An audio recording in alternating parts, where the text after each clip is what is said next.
Hello viewers, তোমরা সবাই কেমন আছো? আশা করছি তোমরা সবাই ভালো আছো। আজ নিয়ে চলে এসেছি একটা দুর্দান্ত রেসিপি নিয়ে, আর এটা হলো ছানার মালাই সন্দেশ, যেটা খেতে হয় দুর্দান্ত। তোমরা হয়তো এটাকে দোকানে খেয়ে থাকবে, কিন্তু এটা বাড়িতে বানানো অত্যন্ত সহজ আর খেতে তো হয় খুবই সুন্দর। তো চলো কিভাবে বাড়ির তৈরি মালাই সন্দেশ বানাতে হয় সেটা আমি তোমাদেরকে দেখিয়ে দেবো। শুরু থেকে শেষ পর্যন্ত দেখার জন্য অনুরোধ রইল। আর যারা যারা আমার চ্যানেলটাকে এখনো পর্যন্ত সাবস্ক্রাইব করনি তারা অতি অবশ্যই আমার চ্যানেলটাকে সাবস্ক্রাইব করে দাও, এবং পাশে যে বেল আইকনটা আছে সেটা অবশ্যই ক্লিক করে দেবে আমার নিত্য নতুন ভিডিও সর্বপ্রথম পাওয়ার জন্য। ছানার মালাই সন্দেশ বানানোর জন্য আমি এখানে 1 লিটার পরিমাণ দুধের ছানা নিয়ে নিয়েছি। আমি এটাকে ভিনেগার দিয়ে কাটিয়ে নিয়েছি। তোমরা ছানা কাটানোর পাউডার, লেবু বা ভিনেগার দিয়ে যে কোনো জিনিস তোমরা কাটিয়ে দিতে পারো, এটা তোমাদের সম্পূর্ণ ব্যক্তিগত ব্যাপার। আমি যেমন এখানে ভিনেগার দিয়ে কাটিয়েছি। তো এরপর আমি এটাকে দেখো হাতে করে কিন্তু ভালোভাবে ক্রাশ করে নিচ্ছি।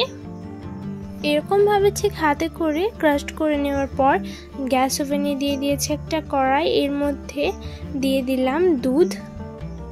এটা হচ্ছে আগে থেকে জাল করা 1 কাপ পরিমাণ দুধ। এরপর আমি এর মধ্যে মিষ্টি অনুযায়ী চিনি অ্যাড করে দেব। চিনি অ্যাড করার পর কিন্তু এটাকে ভালোভাবে আমি মিক্স করে নেব, যাতে এটা মেল্ট হয়ে যায়। এটা একেবারে পুরোপুরি কিন্তু মেল্ট হয়ে গেছে। এরপর আমি এর মধ্যে দিয়ে দেবো স্বাদটাকে দ্বিগুণ করার জন্য পাউডার মিল্ক 1/2 কাপ পরিমাণ। এরপর এটাকে ভালোভাবে মিক্স করে নিয়েছি।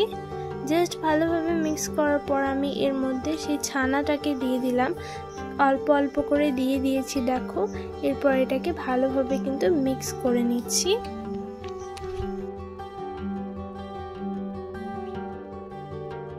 এটা দেখো এখন কিন্তু ফুটতে শুরু করে দিয়েছে খুব সুন্দরভাবে।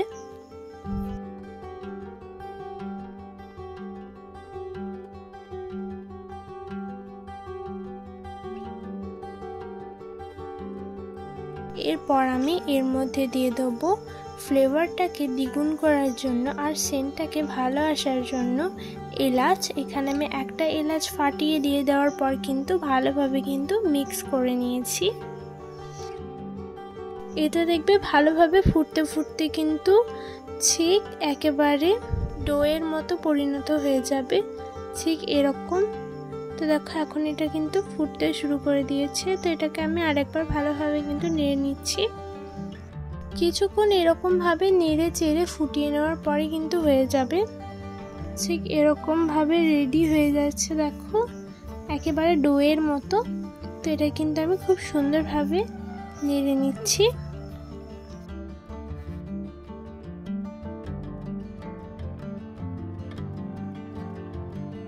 আমরা এটাকে এবার নামিয়ে নেব। এরপরে দেখো আমি নিয়ে নিয়েছি এখানে একটা মোল্ড।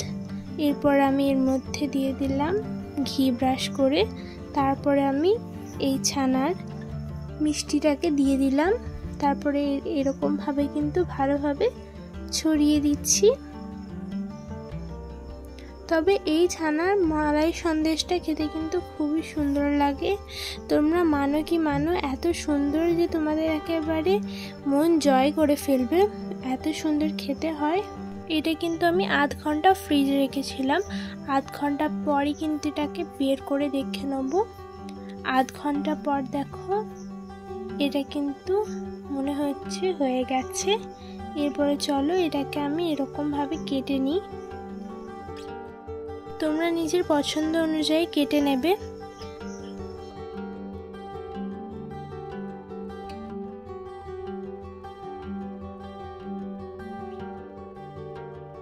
জাস্ট এরকমভাবে কেটে নেওয়ার পরই কিন্তু এটা রেডি হয়ে যাবে। এটা একেবারে সার্ভ করার জন্য রেডি। এরপর একটা প্লেটে কিন্তু এক এক করে সার্ভ করে নেব। সব এক এক করে দিয়ে দেওয়ার পর কিন্তু পেস্তা বাদাম ওপরে ওপরে দিয়ে দিতে হবে। মানে আমার কাছে ছিল তাই আমি দিয়েছি। এই যে লুকটা আছে সেটাকেও তো সুন্দর করতে হবে না, খেতে তো হয় দুর্দান্ত আর দেখতে হয় এত সুন্দর যে এতটাই লোভনীয় লাগে যে মনে হয় যেন এক্ষুনি খেয়ে নেবো, এত সুন্দর খেতে হয়। ছোট থেকে বড় সবারই প্রিয় এই খাবারটা। হয়ে গেছে আমাদের ছানার মালাই সন্দেশ।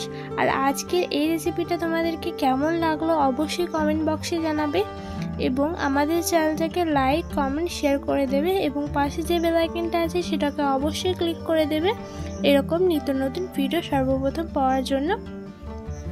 আর আজকের রেসিপিটা তোমাদের কাছে কেমন লাগলো আশা করছি তোমাদের কাছে সবাইকেই ভালো লেগেছে।